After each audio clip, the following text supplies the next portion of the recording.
ورحمة الله وبركاته.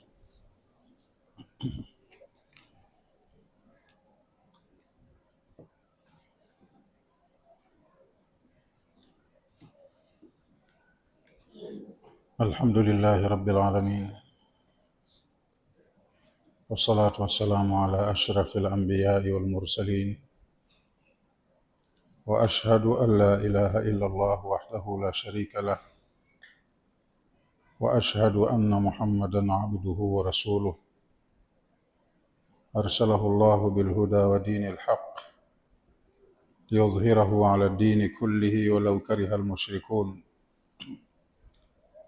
وبعد، فإن أحسن الحديث كتاب الله تعالى، وخير الهدي هدي محمد صلى الله عليه وسلم، وشر الأمور محدثاتها، وكل محدثة بدعة، وكل بدعة ضلالة، وكل ضلالة في النار. اللهم إنا نعوذ بك من أن نكون من أصحاب النار.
بسم الله الرحمن الرحيم.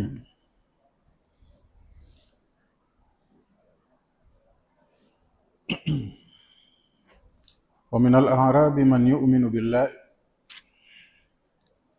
ومن الأعراب من يتخذ ما ينفق مغرما ويتربص بكم الدوائر عليهم دائرة السوء والله سميع عليم.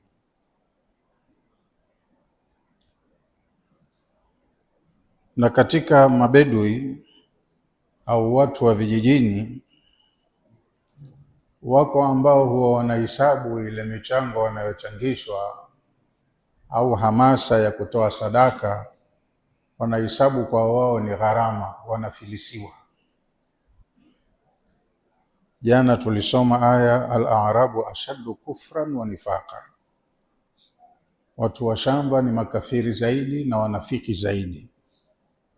Wa ajdaru an la ya'lamu hududa ma anzala Allah, na kwa kiasi kikubwa huwa hawaelewi maana, madhumuni, mipaka ya maagizo aliyoyateremsha Allah.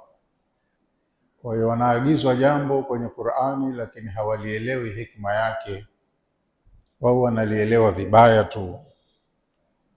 Ajdaru an la ya'lamu hududa ma anzala Allahu ala rasuli, kwa kiasi kikubwa hawaelewi mipaka ya maagizo aliyoteremsha Allah kumteremshia mtume wake. Wallahu alimun hakim, na Allah ni mwenye ilmu, anajua kila kitu na hufanya mambo yake kwa hikma. Hataki kwambieni toeni, sio anakuoneeni choyo, anataka wafilisi. Kuna hikma ya kutoa maagizo kama hayo, lakini hawa watu hawaelewi hikma yenyewe.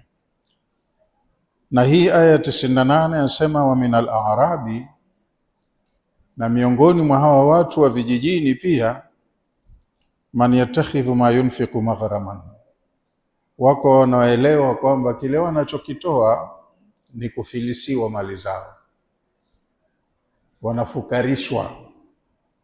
Wayatarabbasu bikum dawair, na kila mkiwachangisha, mkiwahamasisha kutoa sadaka, wanakuombeeni maharibiko, muharibikiwe, mupigwe, mupinduliwe, musambaratike. Wanaomba kama hivyo, wanaomba majanga, maafa kwenu.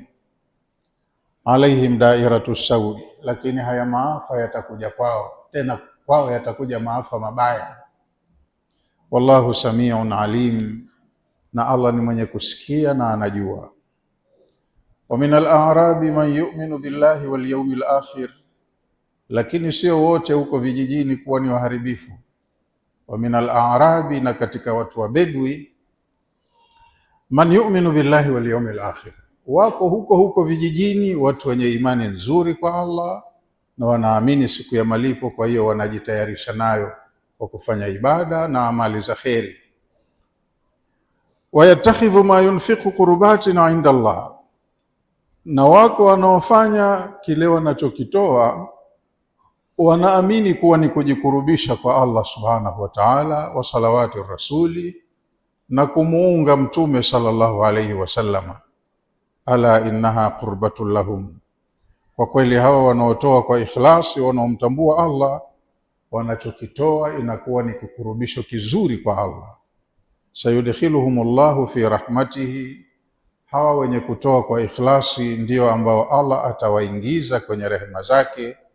Inna Allaha ghafurur rahim, hakika Allah ni mwingi wa kusamehe na ni mwingi wa rehema. Wasabiquna alawwaluna min almuhajirin wal ansar, na kuna wale waliotangulia mbele katika imani na taa. Wako watu waliohama kutoka Maka kuhamia Madina, na wapo wale wenyeji wa Madina waliowapokea ndugu zao wahamiaji. Wako wenye kiwango kizuri cha imani na taa. Walladhina tabauhum biihsani, wako na wengine mbali na hao wa Maka na wa Madina, wako waliowafuata katika imani na taa kwa wema. Radhiyallahu anhum, Allah karidhishwa na amali zao. Waradu anhu, na wao wataridhika na kile watakacholipwa na Allah. Wa a'adda lahum jannatin tajri min tahtiha al-anharu, na Allah amewaandalia pepo inayopita mito chini yake. Khalidina fiha abada, watakwenda kuishi milele katika pepo hizo. Dhalika alfawzul azim, hayo ni mafanikio makubwa. Tukiondokea hapo katika aya ya 97, 98 leo tunaondokea. Wa min al-a'rabi, na katika watu hawa wa Badwi, watu walio nje ya miji, man yatakhidhu ma yunfiqu maghraman, wako wanaojalia kile wanachokitoa ni hasara kwao. Yani maghraman ni kitu kinachowatia kwenye gharama. Mnatutia madeni, mnatufilisi, mnatufukarisha, wanahesabu hivyo. Kwa hiyo wakiambiwa changieni hiki, toeni kwa ajili ya Allah, tusaidie jambo hili, vyote hivyo wanahesabu ni shari, wanapokonywa kilichomo mifukoni mwao. Maana yake wa min haulai al-a'rabi, na miongoni mwa watu hawa walio nje ya miji, aljuhalau, ambao ni wajinga, hawana maarifa ya kiimani. Man yaudu ma yusarrifuhu fi sabilillah, kuna watu katika watu wa vijijini wanaodhania kile wanachoambiwa watoe katika kutetea au kupigania dini ya Allah, wayatasaddaqu bihi, na wanajalia kile kitu ambacho wanakitoa sadaka gharamatan wa khusrana, wanajalia kama ni gharama na hasara, wanaona wanatiwa hasara kwenye mali zao. Liannahu, kwa sababu la yunfiquhu ihtisaban fala yarju lahu thawaba, hata akitoa anatoa shingo upande, kachukia, hatoi kwa ajili ya kutarajia thawabu kwa Allah.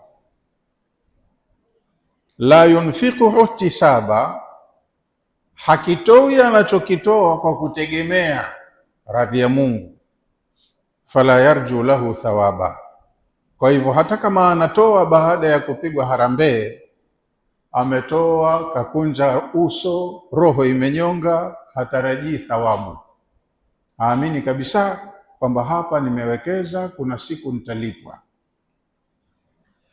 Na si hilo tu, sio kwamba katoa na kachukia.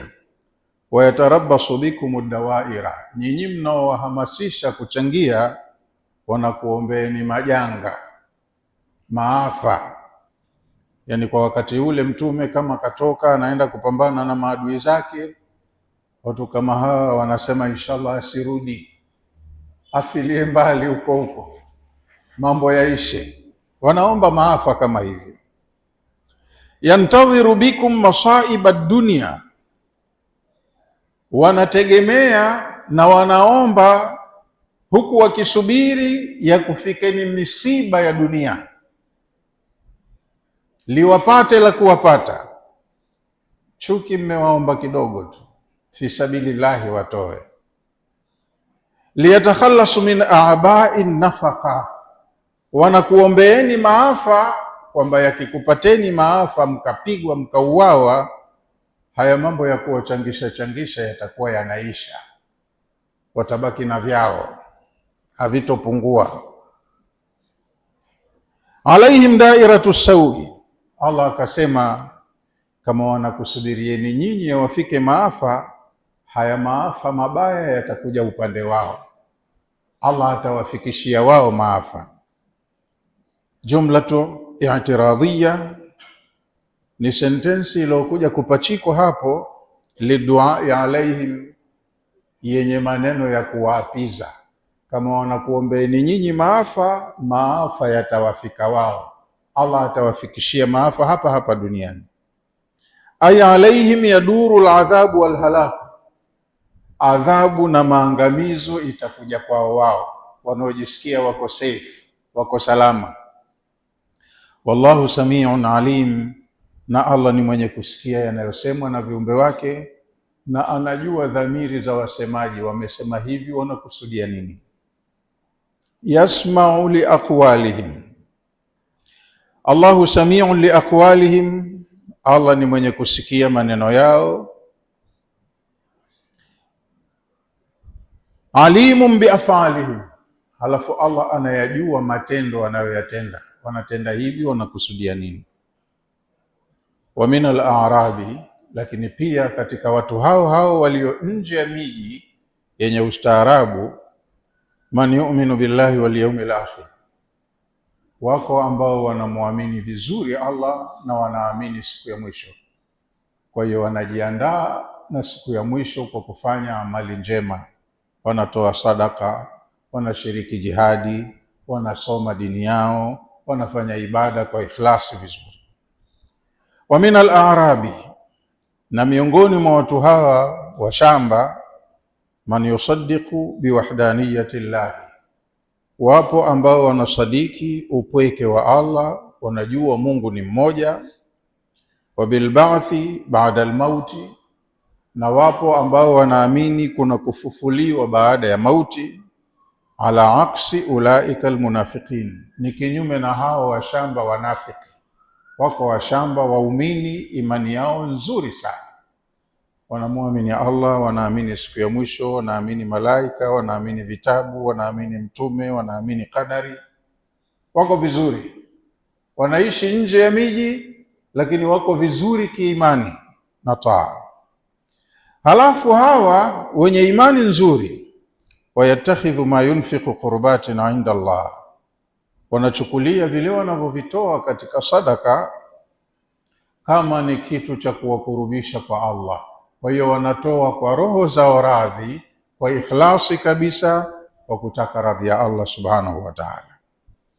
Yani wayatakhidhu ma yunfiqu fi sabilillahi, hawa wenye imani ijapokuwa washamba wanajalia kile wanachokitoa fi sabilillahi ma yuqarribuhu min ridallahi wa mahabbatihi, wanajalia sadaka zao kuwa ni kitu kitakachowasogeza karibu na radhi ya Mungu na mapenzi yake.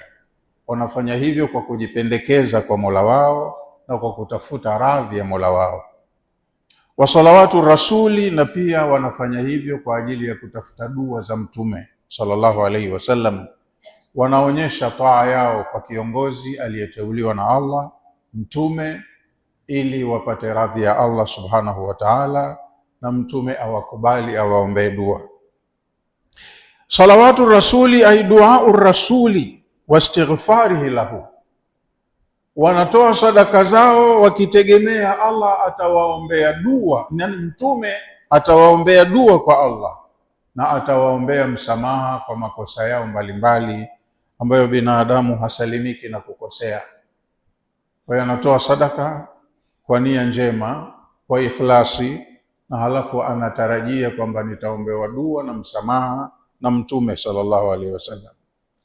Ala fahamuni kwamba innaha qurbatul lahum, kwa watu wema kama hawa wanachokitoa kweli kinakuwa ni kikurubisho kwa Allah.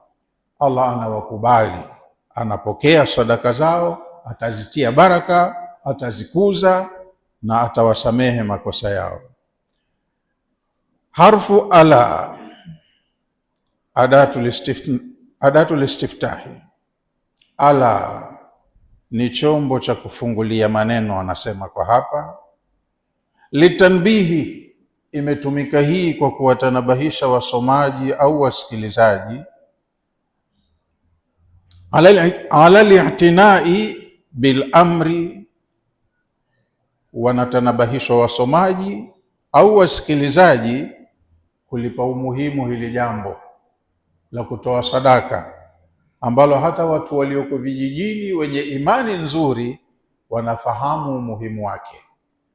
Kwa hiyo wafahamu, wale watu wengine ambao ufahamu wao mdogo wafahamu hili jambo ni muhimu, linamkurubisha mtu kwa Mola wake karibu, linapelekea mtu asamehewe makosa yake, linapelekea mtu abarikiwe kwenye riziki zake. Inawezekana ukawa na tabia ya kutoa sadaka, Allah akakufungulia milango ya baraka katika biashara zako, ukaona unapata faida nyingi ndani ya wakati mfupi kwa sababu ya fadhila ya sadaka.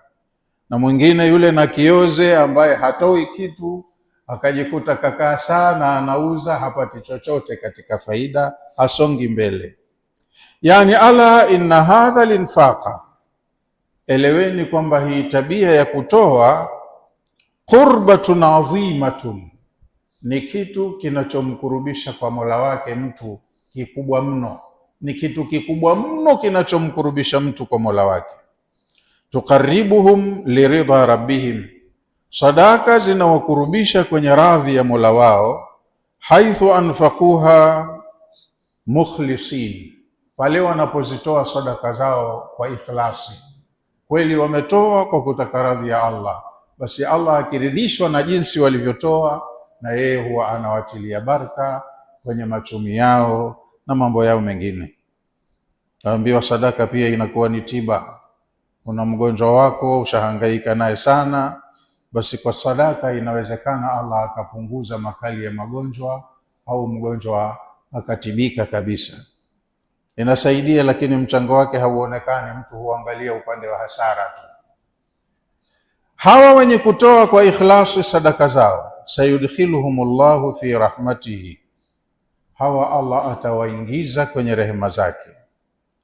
Sayudkhiluhumullahu fi jannatihi, Allah atawaingiza hawa kwenye pepo yake. Allati a'addaha lilmuttaqin, pepo ambayo Allah ameiandaa kwa ajili ya wacha Mungu wanaotoa kwa ikhlasi. Allah kawaahidi pepo, anawasamehe makosa yao na atawaingiza kwenye pepo ambayo inapita mito chini yake.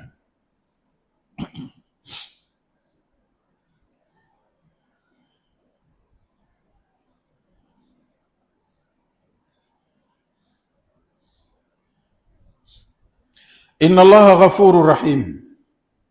Aya imemalizia kwa kusema hakika ya Allah ni mwenye kusamehe na ni mwenye rehema kwa viumbe wake. Inna Allaha ghafurun rahimun, ay ghafurun li ahli taatihi. Allah ana tabia ya kusamehe sana, kuwasamehe wale wanaomtii. Watu watiifu wana ahadi ya Allah kwamba kuteleza kwao Allah huwa ni mwepesi kuwasamehe. Rahimun bihim, halafu Allah ni mwenye rehema sana kwao. Haithu wafaqahum li taatihi, rehema ya Mungu ni kule kuwawafikisha wakawa wanapenda dini yao na wakamtii Mola wao. Kurehemewa ni kutolewa kwenye maafa ukapelekwa kwenye kheri.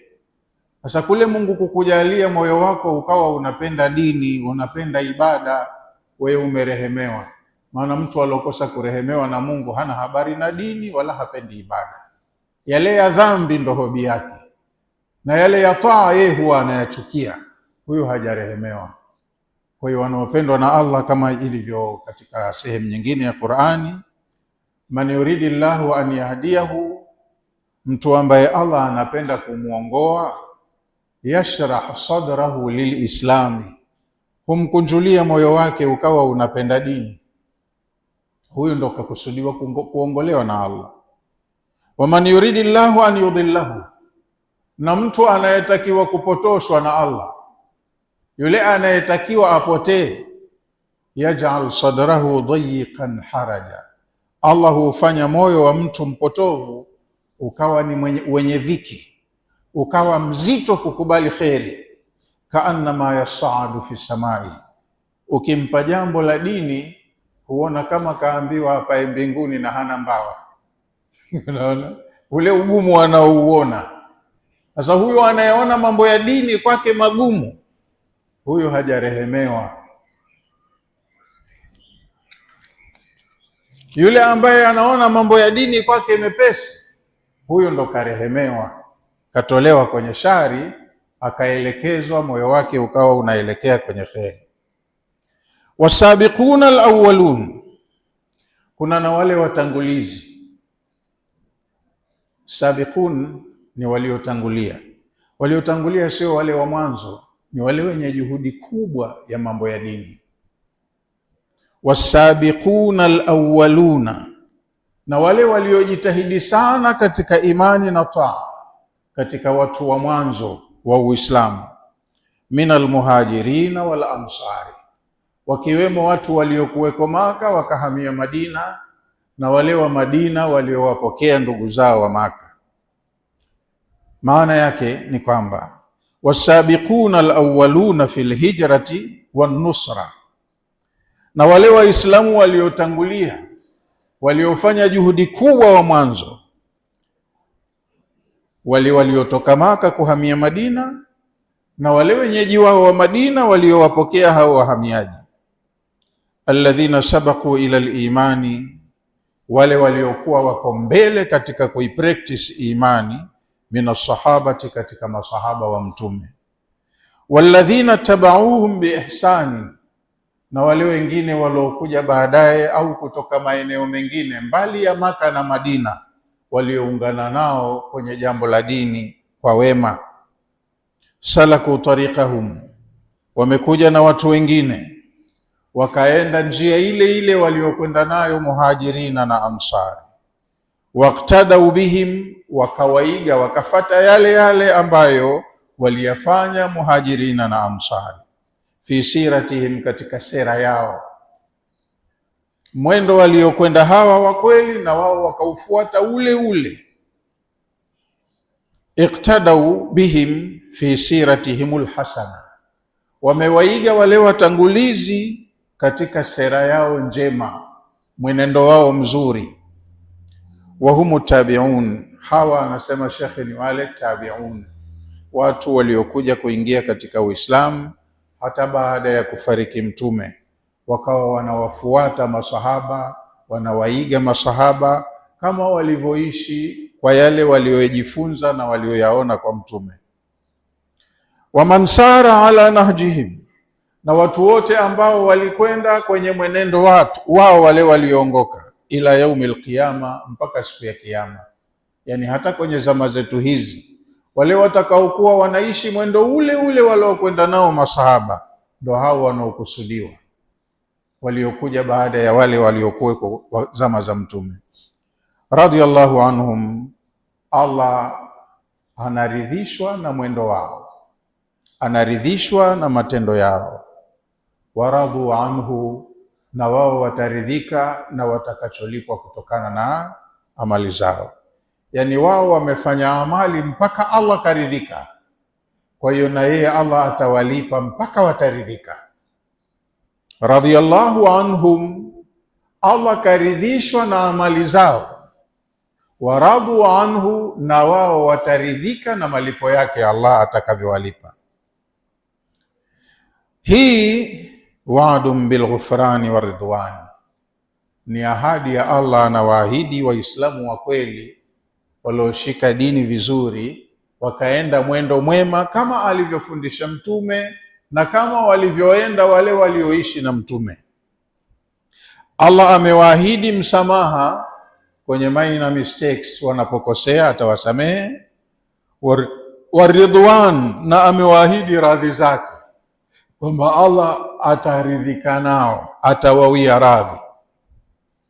Maana yake radhiyallahu anhum wa ardahum, Allah karidhishwa na amali zao, kwa hiyo na yeye lazima atawaridhisha katika kuwalipa, atawalipa mpaka waridhike. Wa hadha arqal almaratib, lugha hii aliyoitumia Allah, expression aliyoweka hapa, arqal maratib, yani hii ni mpangilio uliotukuka. Allati, mpangilio ambao yasaa ilaiha almu'minun, waumini juhudi yao yote wanakimbilia ufaulu mkubwa. Kama kuna watu waliishi wakafanya vizuri mpaka wakapata upasisho, wakapasishwa kwamba hawa Mungu karidhika nao, na mtu yoyote mwenye akili huwa na yeye anatafuta nafasi hiyo, na mimi natafuta nafasi nitende vitu Mungu aridhike nami. Ndo kama yale ambayo Mtume alikuwa anawaambia Waislamu, munapomuomba Allah pepo muombeni ile daraja la kwanza. Yani mnapofanya mambo ambayo mkilipo yatakupelekeni peponi, yafanyeni katika kiwango cha juu cha ubora. Thamani yake, kazi yenu ikiwa kubwa, malipo mtakayolipwa yatakuwa makubwa vile vile, na daraja yenu mtakayofikia itakuwa ni daraja kubwa tukufu. Usijiite wasema mimi Muislamu ukatosheka na jina, kwenye utendaji ukatenda ovyo ovyo, mambo yanakuwa chini ya kiwango au yanaacha utaratibu. Kweli utakuwa Muislamu lakini hufanyi kitu cha maana. Sasa kuwa Muislamu halafu uwe wa kweli, ufanye vitu vya maana, vya kiwango. Thamani ya kazi yako ikiwa kubwa, na malipo utakayostahili yatakuwa makubwa, daraja yako ya kufikia kwenye nyumba yako ya milele pia itakuwa ni ya hadhi ya juu. Ndo maana yake. Wayatanafasu fiha almutanafisun, ili kufikia level hizo wale washindanaji huwa wanashindana kufikia daraja hizo. Ukisikia mtu kasifiwa, kwa aliyoyafanya, lazima na wewe uone choyo, useme kwani mimi nina kikwazo gani nisifikie kiwango kama hichi? Fanya na wewe kama huyu. Ukipatia kama alivyopatia, malipo yako yatakuwa kama aliyolipwa yeye, daraja yako itafanana na daraja yake. Washindanaji huwa wanashindana kupata kitu bora. Unapoingia kwenye mashindano, si kila mtu anataka atokee fasi. Hicho ndo kinachotakiwa, na Allah kasema wa fi dhalika, ili kupata matokeo kama hayo, faliyatanafasil mutanafisun, washindane basi katika kufanya vizuri wale washindanaji, kwa sababu nafasi yako itategemeana na matokeo utakayopata. Jitahidi upate matokeo mazuri. Kwa hiyo wayatanafasu fiha almutanafisun, washindane kupata ufaulu mzuri wale washindanaji. An yardi Allahu ta'ala anhum wa yurdihim, washindane katika kufanya mambo ambayo Allah ataridhika nayo, na atakaporidhika nayo na yeye atawaridhisha watendaji waliotenda vizuri, atawalipa mpaka waridhike. Qala Tabari, mwanawachuoni Tabari amesema kwenye aya hii, radhiyallahu anhum, Allah ameridhishwa na amali zao, litaatihim iyahu, kwa sababu wamemtii. Kawaagiza mambo wakakubali kuyatenda, tena wakayatenda vizuri mpaka aliyetendewa karidhika. Radhiyallahu anhum, Allah karidhishwa na watu hawa, litaatihim iyahu, kwa sababu ya kumtii kwao. Wamemtii Mola wao, na aliyetiiwa karidhika, kapenda. Wa ijabatihim binabiyihi, na pia ameridhishwa Allah kwa vile watu hawa walimuitikia mtume wao, au mtume wake Allah aliyemtuma kwao. Katumwa mtume, waambie hivi, wamekubali, wakataze hivi, wakakubali. Kwa hiyo Allah kawapenda hawa watu, karidhika nao watu hawa. Na wewe ukitaka uambiwe umeridhiwa, uvae sifa hizo, uwe mtiifu kwenye amri za Allah na umfuate mtume vile alivyoelekeza, umfuate vile vile.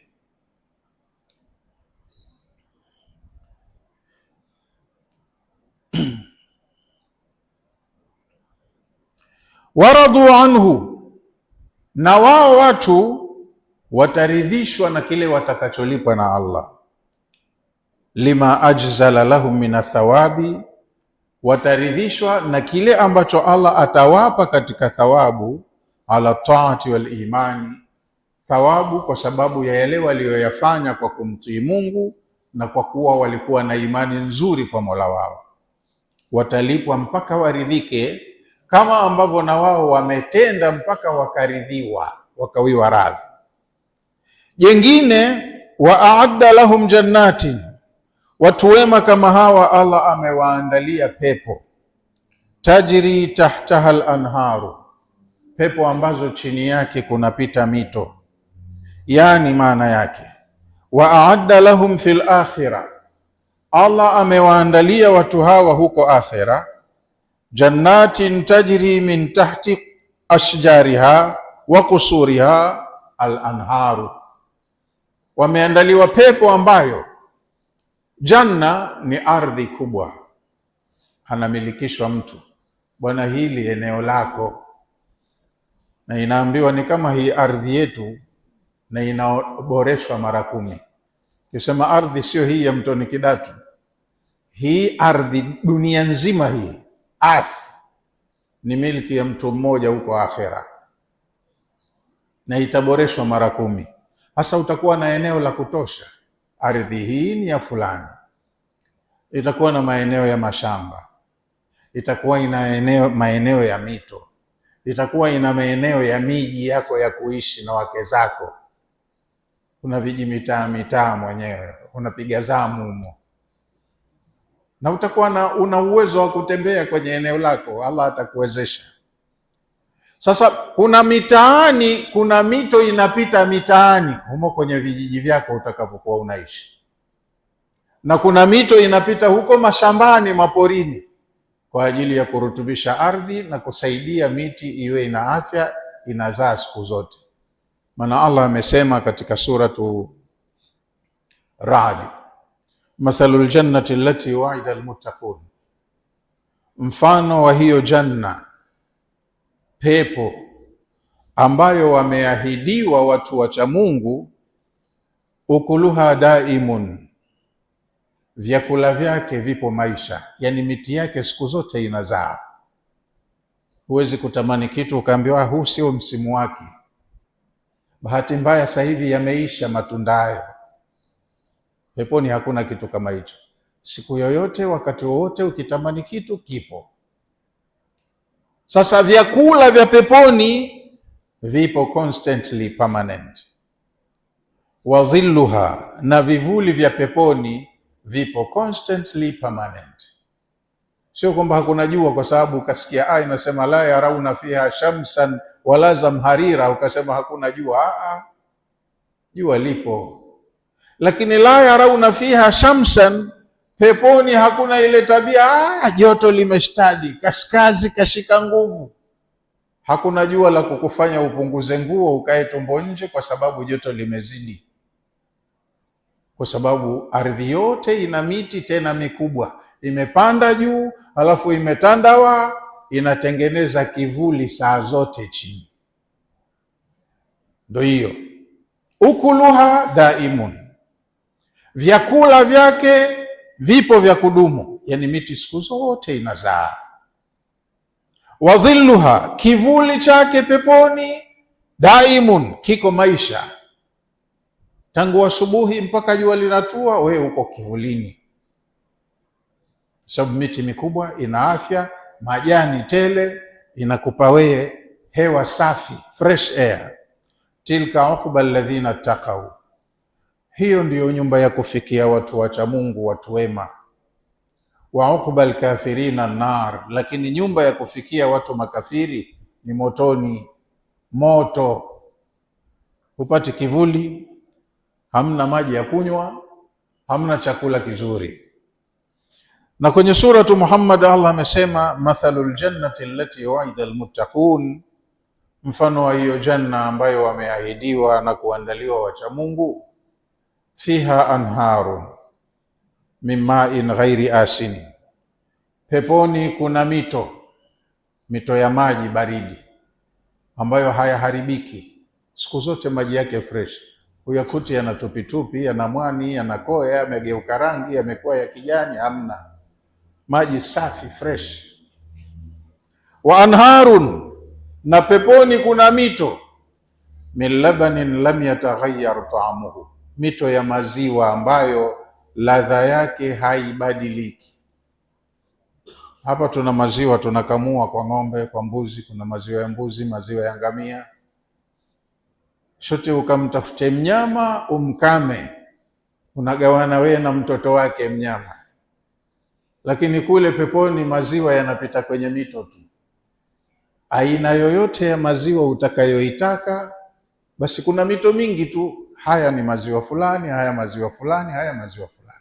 Nakasema anharun, hakusema naharun kwamba kuna mto mmoja tu, mito mingi ya maziwa.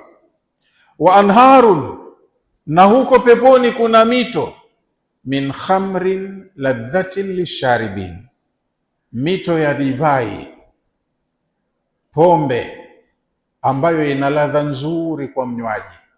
Ladha yake ni nzuri, halafu ukinywa faida yake mwilini ni kubwa, inakufanya uwe mchangamfu saa zote, mwenye afya.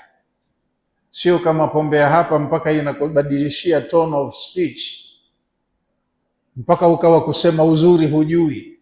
Bwana usifanye maskhara. Sio pombe kama hii. Uko chakula cha huko, kinywaji cha huko kinatumika mwilini kwa asili 100 kukupa wewe afya, havina madhara. Kwa sababu hapa unakula unakunywa, lakini unaandamwa na uzee, kila siku unazeeka. Kule kuna maisha ya milele, hakuna kifo. Sasa huo uzee wa kazi gani? Kule kila siku unakuwa kijana, Kinachokufanya uwe smart saa zote ni misosi unayokula na vinywaji vya hapa na pale. Kwa hiyo kuna mito ya divai ambayo ladhati lisharibin, ina ladha nzuri kwa mnywaji.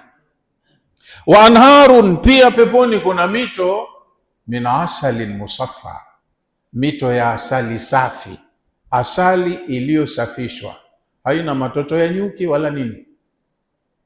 Huendi kutafuta sega la nyuki ukarina asali. Asali za aina nyingi zinatiririka mitoni. Walahum fiha min kulli thamarati, na watu wa peponi, uko peponi watapata kila aina ya matunda. Matunda ya aina zote yako. Wa maghfiratun min Allah min rabbihim wa ridwani, watapata na msamaha kutoka kwa Mola wao na radhi zake. Pamoja na yote munaishi huko na neema zote hizo, na Allah kawasamehe mliokosea duniani na kawathibitishia yuko radhi na nyinyi. Mnakaa chini ya ufalme wa mfalme aliyeridhishwa na matendo, tabia ya waja wake. Anasema Allah, atakayekuta malipo haya, maisha ya neema, kaman huwa khalidun fi nari, atakuwa ni sawasawa na yule anayekaa motoni milele. Unakwenda mahala kuna majumba ya fahari ya kuishi, kuna mashamba yenye upana mkubwa, kuna kila aina ya matunda, kila aina ya vinywaji. Mtu anayekwenda kuishi hivi anafanana na yule atakayeishi motoni milele? Hafanani. Wasuqu maan hamima, halafu motoni akiwa na kiu ananyoshwa maji ya moto yaliyochemka sana. Faqata amaahum, akisubutu kunywa, yakifika huko tumboni maji yanakatakata chango zake, ya moto mno. Tunasema sasa, mtu maji ya moto atakunywaje? Anakunywa. Mtu anasalitishiwa njaa motoni mpaka anashindwa kuistahamili ile njaa. Akidai chakula anaambiwa za 10 hiyo hapo kula, na za 10 si chakula kizuri, lakini kwa sababu anajua hiki ni chakula ijapokuwa kibaya, bora nile nipunguze ukali wa njaa, anakula za 10, au anakula dharia, au anakula ghislin. Vyakula vyote vibaya na viko kwa ajili ya watu wa motoni. La yusmin wala yughni min jua, chakula hakimnenepeshi mtu wala hakimuondolei njaa. Anakula na bado njaa ipo, na akiwa anahitaji maji ya kunywa, anapewa maji yaliyochemka sana na usaha unaotiririka kwenye viwiliwili vya watu wanaoungua motoni. Sasa maisha ya mtu aliyebahatika kuingia janna yatafananaje na maisha ya mtu ambaye hakubahatika kuingia janna, kaenda kwenye moto wa Jahannam? Kwa hiyo mito inapita viamboni, ile ya vinywaji, maana huwezi kupeleka vinywaji porini huko mashambani.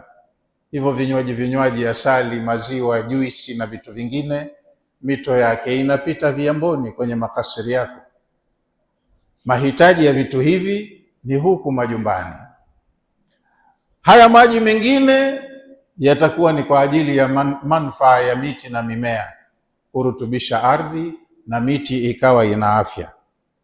Khalidina fiha abada, wataishi kwenye neema hizo milele. Allah atujalie nasi tuwe ni miongoni mwa watu hawa. Yani muqimina fiha min ghairi intihai, watakwenda watu wema kuishi huko peponi, na wataishi kwenye neema hizo milele, hazitoondoka na wala hazina kikomo. Huwezi kuambiwa kwa mujibu wa amali zako utaishi maisha ya neema kwa miaka 200,000,000, halafu baada ya hapo utatoka. Sasa unatoka unaenda wapi? Na huko kuna maisha ya milele. Hiyo maana yake ni milele. Ukishaingia huko hutoki tena, ndo maisha yenyewe, hayana mwisho. Lakini ukikosa kupata maisha hayo, unaishi maisha ya dhiki ambayo nayo hayana mwisho vile vile. maisha ya milele, utaishi kwenye dhiki. Allah atuhifadhi tusipate matokeo mabaya. Dhalika alfawzu alazim, haya ndiyo mafanikio makubwa. Wale wanaopenda mafanikio wa wanatafuta ufaulu wakapate maisha mema. Bora uteseke hapa upate usumbufu, na dunia ndo staili yake. Duniani ni mahala pa usumbufu tu, lakini usisumbuke mara mbili. Ukishasumbuka hapa na maisha ya dunia hii, ukiondoka angalau tena uende ukapumzike, upate raha. Sasa mtu anayejua maana ya mafanikio, dhalika alfawzul azim, kupata matokeo haya ya kuiwa radhi na Allah, kusamehewa makosa, ukenda janna, haya ndiyo mafanikio makubwa. Wane kutaka mafanikio wanayatafuta mafanikio haya. Dhalika huwa alfawzu alladhi la fawza waraahu, haya ndiyo mafanikio ambayo zaidi ya haya hakuna mafanikio mengine tukishaondoka hapa duniani. Dhalika huwa alfawzu alladhi, haya ndiyo mafanikio ambayo la fawza waraahu, hapana mafanikio mengine zaidi ya haya. Mafanikio uishi hapa, muda ukisha unaondoka umewiwa radhi na unaenda mahala pema. Haya ndo mafanikio yanayotafutwa. Qala fil bahri, amesema shekhe aliandika tafsiri ya al-Bahr al-Muhit, lamma bayyana ta'ala fadail al-a'rabi mu'minin, baada ya Allah kwenye aya tuliyosoma hiyo kututajia fadhila, utukufu, ubora wa wale wa shamba waumini wa vijijini. Natuambia Allah vijijini kuna waumini wako vizuri, wanamwamini Allah, wanafanya amali njema, wanajikurubisha kwa Mola wao kwa sadaka. Sasa baada ya Allah kututajia fadhila za hawa waumini wa vijijini, bayana hala haulai sabiqin, akatubainishia hali za wale watangulizi wema walioingia mapema katika Uislamu. Lakini shatanun ma baina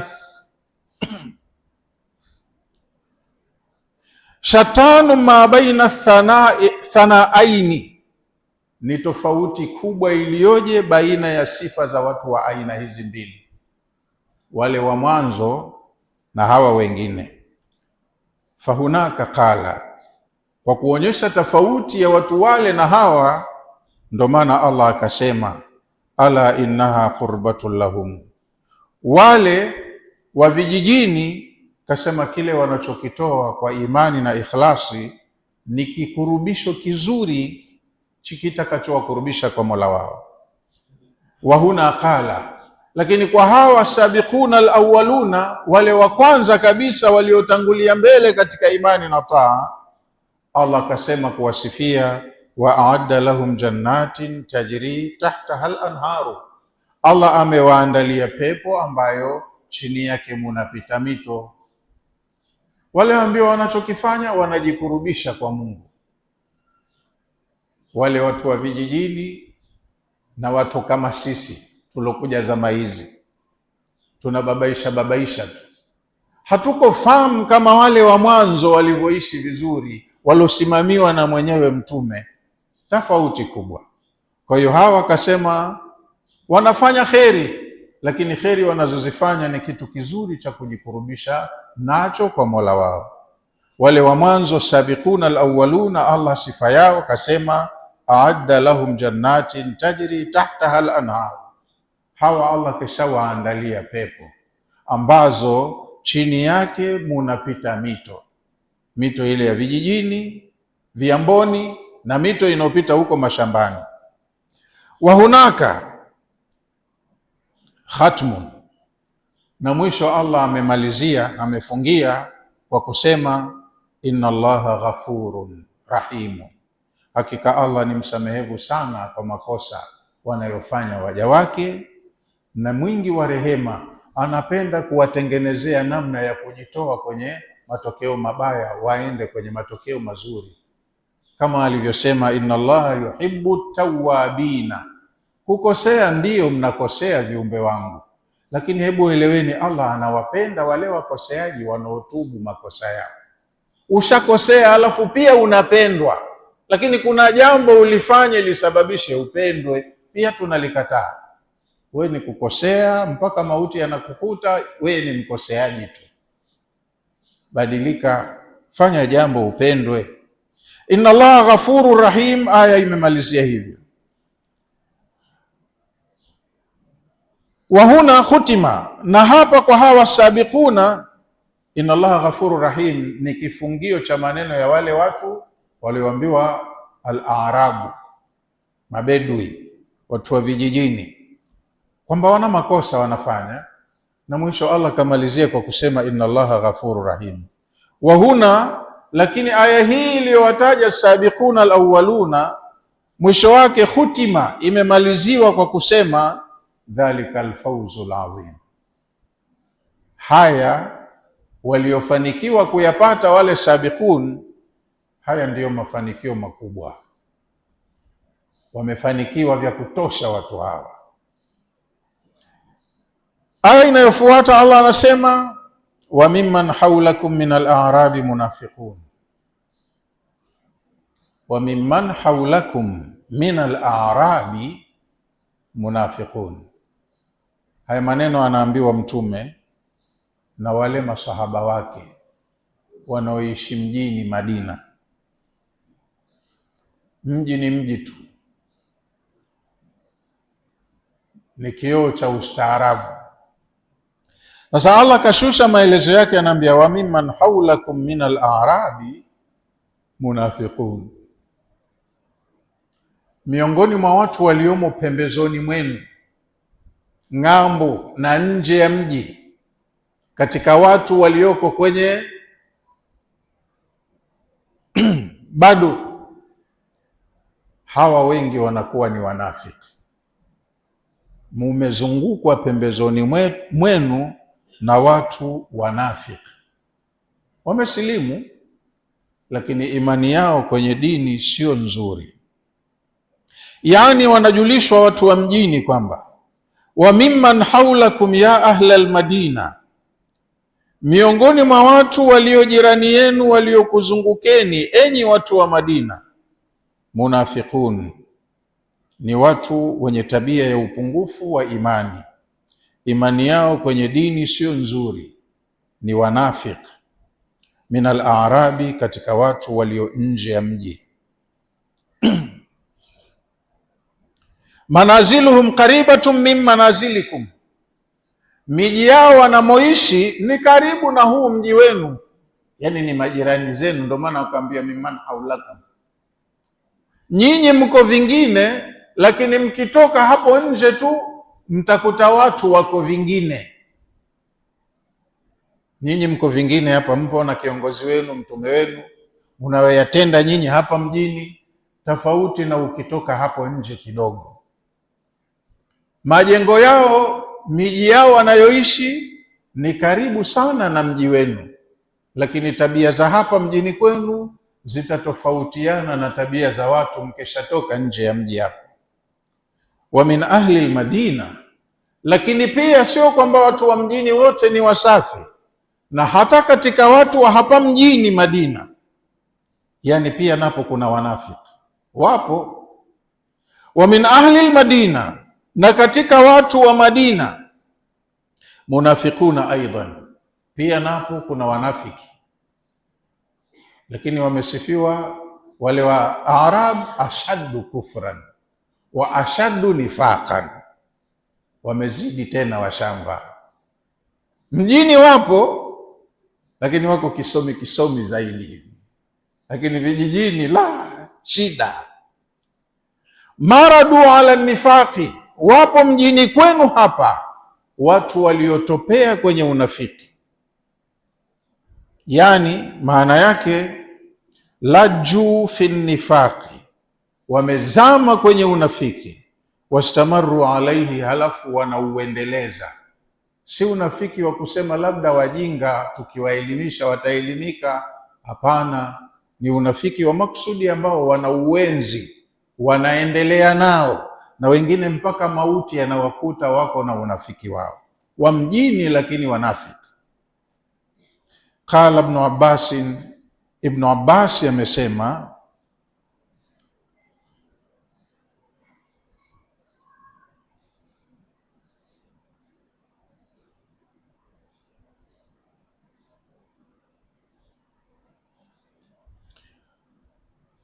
maranu alaihi wa thabatu minhum Ibn Salul, kuna watu wapo mjini werevu, sio wajinga, wamesoma lakini wameng'ang'ania unafiki, na miongoni mwa hao ni huyu bosi wao Abdullah ibn Ubay ibn Salul.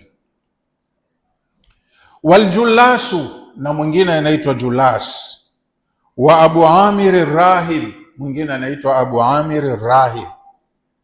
Hawa ndo figures wa kuonyeshewa vidole, wamemsumbua sana mtume watu hawa, na walikuwa wanasikilizwa. Kuna watu huku chini wanawapenda, wakitoa maagizo yao wako watu wanaoyafanyia kazi. La taalamuhum nahnu naalamuhum, nyinyi munaishi nao lakini hamuwajui. Allah anawaambia la taalamuhum, hamuwajui nyinyi, au wewe mtume huwajui watu hawa. Nahnu naalamuhum, lakini sisi ndo tunaowajua. Yani aliyewaumba anawajua vizuri sana, lakini wewe wanaweza wakakuhadaa usijue. Yukhadi'una Allaha walladhina amanu wama yakhda'una illa anfusahum wama yash'urun. Hawa watu wanafanya unafiki kwa kumhadaa Allah na kuwahadaa waumini, lakini hakuna wanayemhadaa ila nafsi zao, na wenyewe hawajui kuwa wanajihadaa. Kwa hiyo wako mjini lakini wanafiki.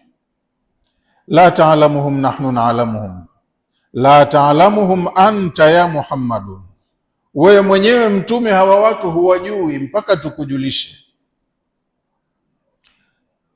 Limaharatihim fi nifaqi, kwa sababu wako vizuri, ni wamahiri sana kwenye unafiki wao.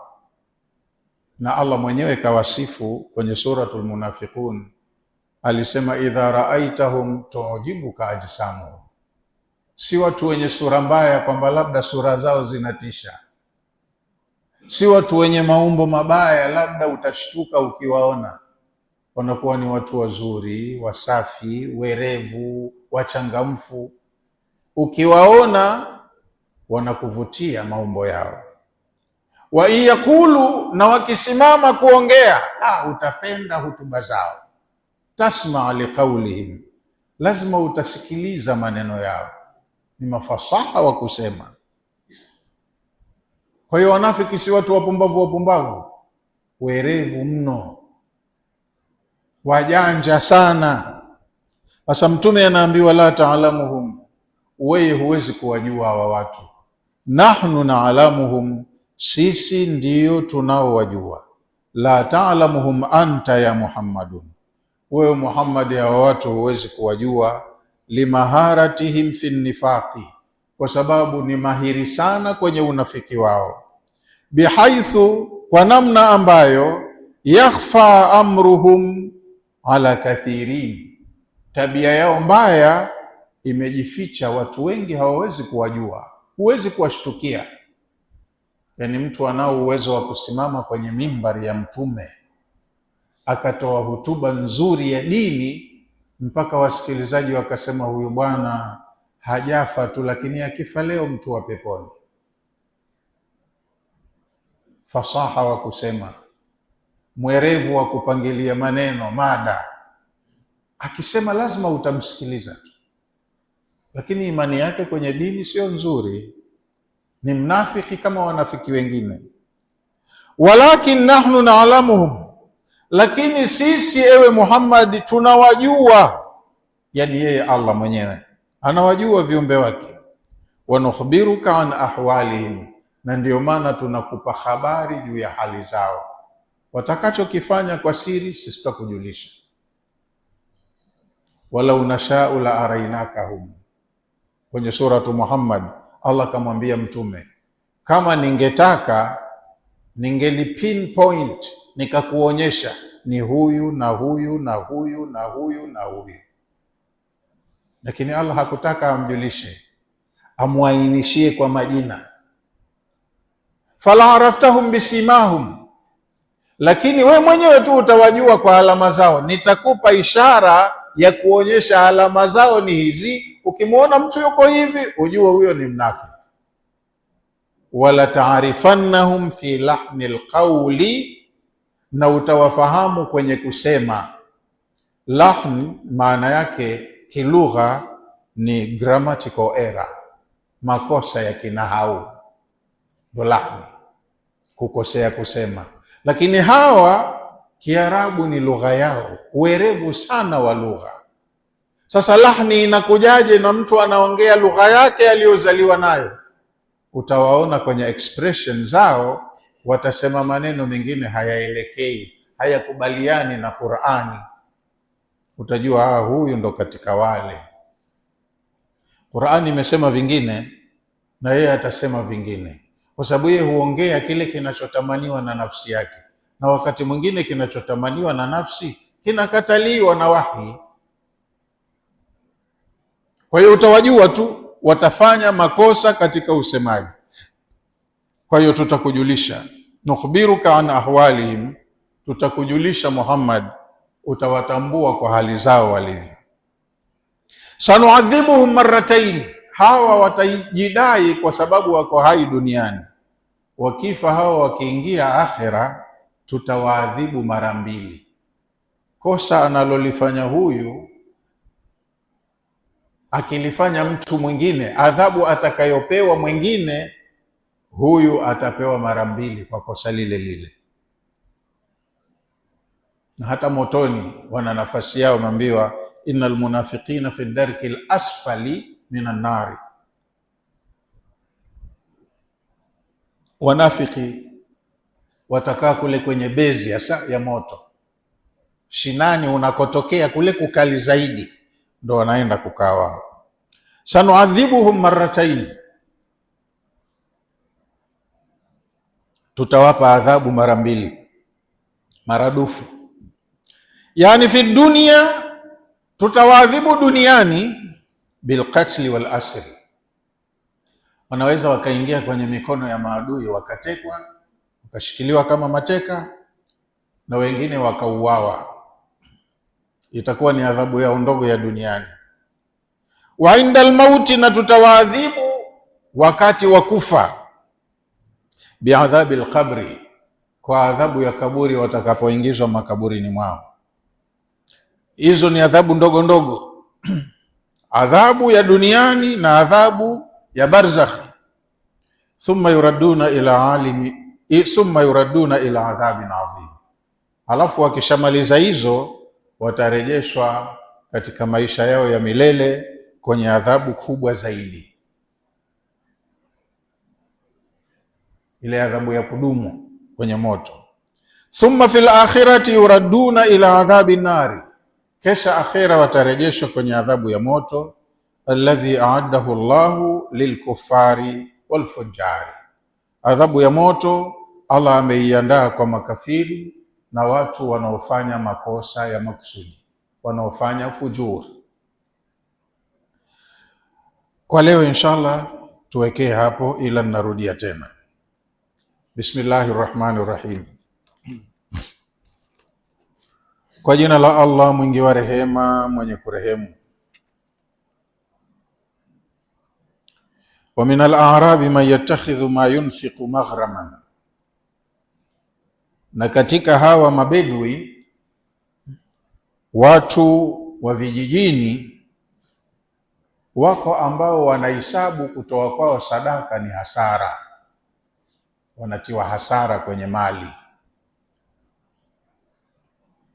Wayatarabasu bikum dawair, na kadiri mnavyowaambia wachangie mambo ya jamii, mambo ya dini, wanawaapiza, wanakuombeeni majanga, maafa, ili mkiteketea nyinyi, wao wasalimike na mali zao na starehe zao. Lakini hichi wanachowaombea nyinyi nitawapa wao. Alaihim dairatu sawi, kwao ndo yatakuja majanga au maafa mabaya. Wallahu samiun alimun, na Allah ni mwenye kusikia na anajua, anasikia wanayosema viumbe wake na anajua dhamira zao. Wa min al-a'rabi, na katika watu wa vijijini, man yu'minu billahi wal yawmil akhir, wapo ambao wanamwamini Allah na wanaamini siku ya mwisho, kwa hiyo wanajiandaa nayo, wanafanya mambo ya kheri. Wayatakhidhu ma yunfiqu qurbatin inda Allah, na wanatoa sana sadaka kwa kuwa wanajua wanachokitoa ni kitu cha kuwakurubisha kwa Allah, wanajisogeza karibu na Allah kupata radhi zake. Wa salawati rasuli, na wanatoa wanachokitoa kwa kutegemea dua za mtume awaombee kheri na msamaha na radhi ya Allah. Ala, ieleweke kwamba innaha qurbatun lahum, hakika watu hawa kile wanachokitoa kwa ikhlasi kweli kinakuwa ni kikurubisho kizuri kwa Mola wao, Allah anawakubali. Sayudkhiluhumullahu fi rahmatihi, watu kama hao wenye kutoa kwa kutaka radhi ya Allah, Allah atawaingiza kwenye rehema zake, atawarehemu. Allah atujalie na sisi tuwe ni miongoni mwa hao. Inna Allaha ghafurur rahim, hakika Allah ni mwingi wa kusamehe na ni mwingi wa rehema. Anawasamehe wanaokosea wakitubu, na anawarehemu kwa kuandalia mazingira ya kujirekebisha ili watoke kwenye makosa waende kwenye kheri. Wasabiquna alawwaluna, na wale waliotangulia mbele katika imani na taa, wale wa mwanzo min almuhajirina wal ansari, katika muhajirina na ansari. Muhajirina ni watu wa Maka na ansari watu wa Madina. Alladhina tabauhum walladhina tabauhum biihsani, ukiacha na muhajirina na ansari, pia kuna wengine waliowafuata hawa kwa wema, wameishika dini kama walivyoishika muhajirina na ansari. Radhiyallahu anhum, wote hawa Allah yuko radhi nao. Waradhu anhu, na wataridhika na watakavyolipwa na Allah. Wa aadda lahum jannatin tajri tahtaha al-anharu, Allah amewaandalia pepo ambazo kunapita mito chini yake. Khalidina fiha abada, huko kutakuwa ndiko kwenye maisha yao ya milele. Dhalika alfawzul azim, hayo ndiyo mafanikio makubwa. Wa mimman hawlakum min al-a'rabi, na walio jirani yenu katika watu wa vijijini, watu wa nje ya mji, munafiqun, huko nje ya mji kuna watu wanafiki, sio mchezo. Wa min ahli almadina, hata katika watu wa mjini pia hapa wako wanafiki. Maradu ala nifaqi, wamebobea katika unafiki. La taalamuhum, wako hapa hapa mjini, lakini wewe mwenyewe mtume huwajui yao, kama hatujakwambia. Nahnu naalamuhum, sisi ndo tunawajua. Sanuadhibuhum marrataini, hawa wanafiki wa mjini tutawaadhibu mara 2. Thumma yuraduna ila adhabin azim, halafu watarejeshwa kwa Allah kwenye adhabu kubwa. Tunaishia hapo kwenye aya ya 101 kwa mujibu wa muda, na tutakuja kuendelea na aya 102 kwenye darsa ijayo biidhnillah. Jana ulisema aya ya ngapi vile? 97.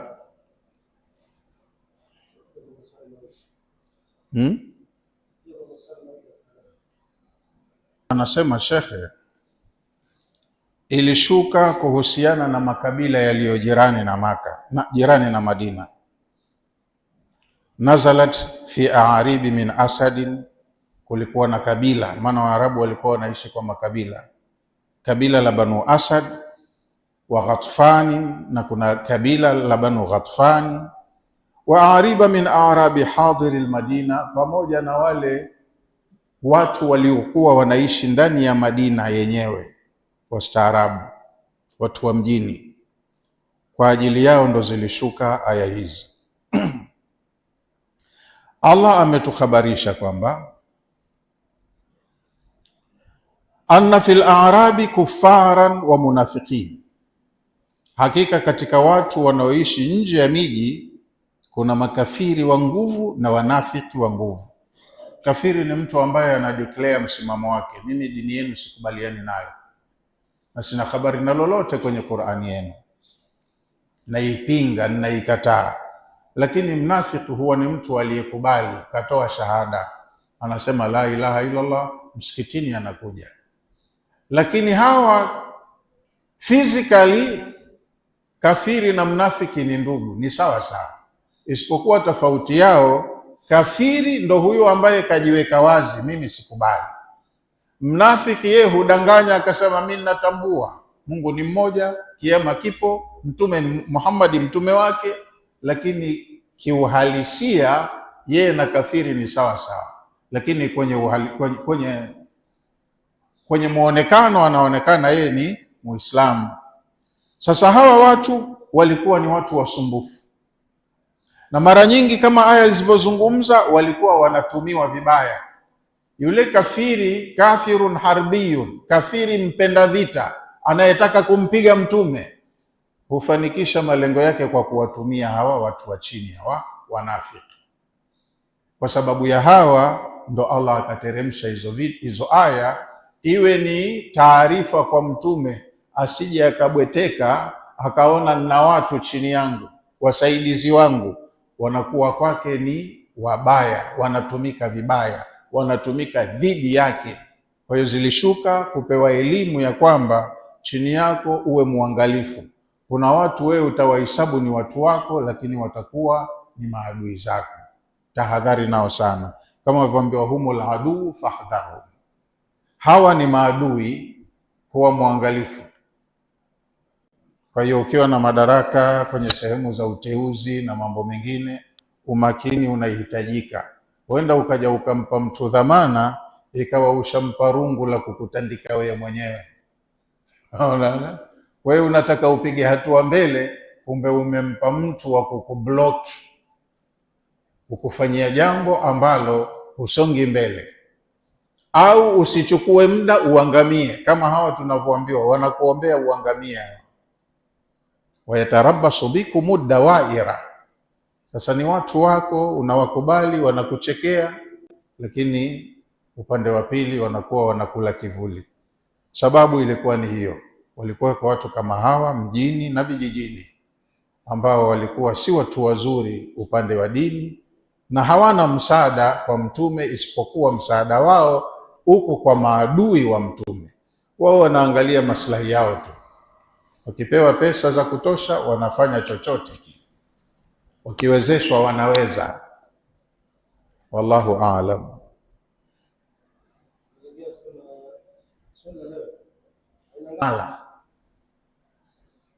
Anasema thalathun man kunna fihi kana munafiqan khalisa wa man kanat lahu khaslatun minha kanat lahu khaslatun min an-nifaqi hatta yadaha.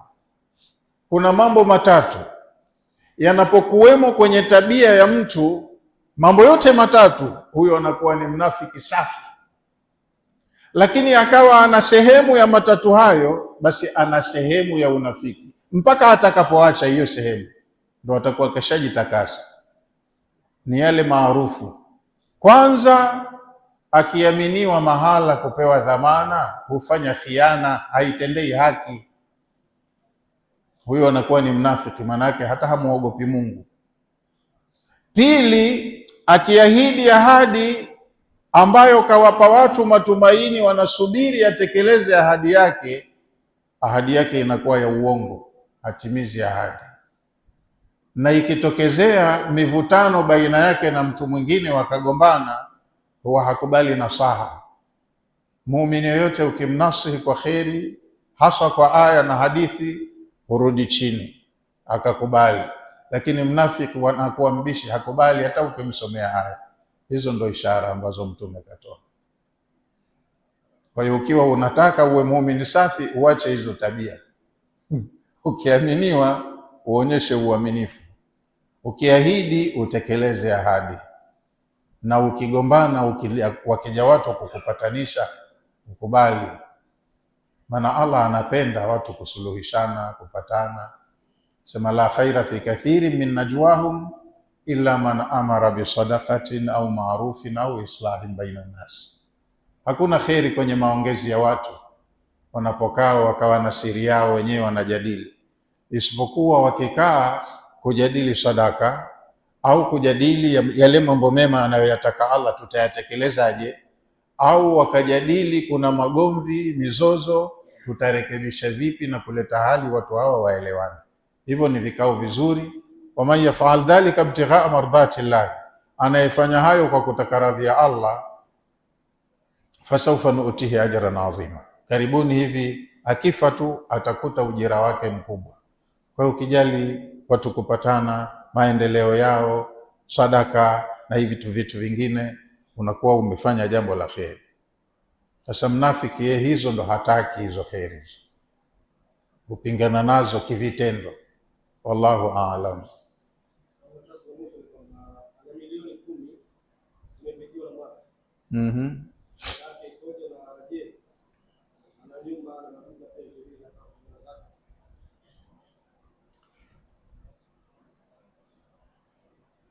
Tukijalia anataka kutoa zaka ya mali ya biashara, basi vitu vyake vyote vilivyomo kwenye mfumo wa biashara anavipiga thamani, halafu hisabu atakayoipata agawe kwa 10, jawabu atakayoipata agawe kwa 4. Hii robo ya fungu la 10 ndio itakuwa zaka ya mali zake zote alizonazo. Maana zaka ziko za vigawanyo kadhaa. Kuna zaka ya mifugo, kama anafuga ngamia, ambiwa wakifikia wangapi ndo unaanza kutoa zaka, na zaka yake inakuwaje. Kama anafuga mbuzi, inaambiwa wakifika mbuzi 40 ndo unatoa zaka, zaka yake unatoa mbuzi mmoja, kila mbuzi 40. Kama ni mali ya biashara, aseti zako zote za biashara unaziorodhesha pamoja na pesa taslimu ulizo nazo, halafu ndo unatoa robo ya fungu la 10 ndo zaka yake. Kwa hiyo kama ana milioni 10 imekaa mwaka, ndo mali yake yote hiyo, basi milioni 10 anaigawa kwa 10, atapata milioni 1.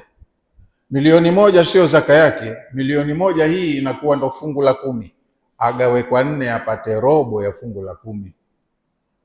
Au mali yake yote milioni 10 hii aigawe kwa 40, jawabu atakayopata ndo zaka ya milioni 10 yake, itakuwa ni 2.5. Sawa? Milioni 10 zaka yake 2.5. Kwani nyingi? Pesa mbuzi tu, lakini nzito watu kutoa. Bismillahir Rahmanir Rahim. Alhamdulillahi Rabbil Alamin, wa salatu wassalamu ala Rasulillahi sallallahu alayhi wa sallam.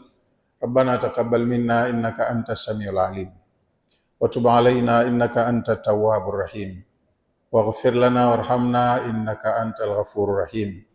Rabbana zidna ilman wa hikma warzuqna fahman bifadlika ya latif, wa allimna ma la na'lam wa fahimna ma la nafham, innaka anta rabbana wa anta al-hakam wa innaka ala kulli shay'in qadir. Rabbana ighfir lana dhunubana wa israfana fi amrina wa thabbit aqdamana wansurna ala al-qawmi al-kafirin. Rabbana ighfir lil mu'minina wal mu'minat wal muslimina wal muslimat al-ahya'i minhum wal amwat birahmatika ya arhamar rahimin. Wa sallallahu ala nabiyyina Muhammadin wa ala alihi wa sahbihi wa sallam. Alhamdulillahi rabbil alamin.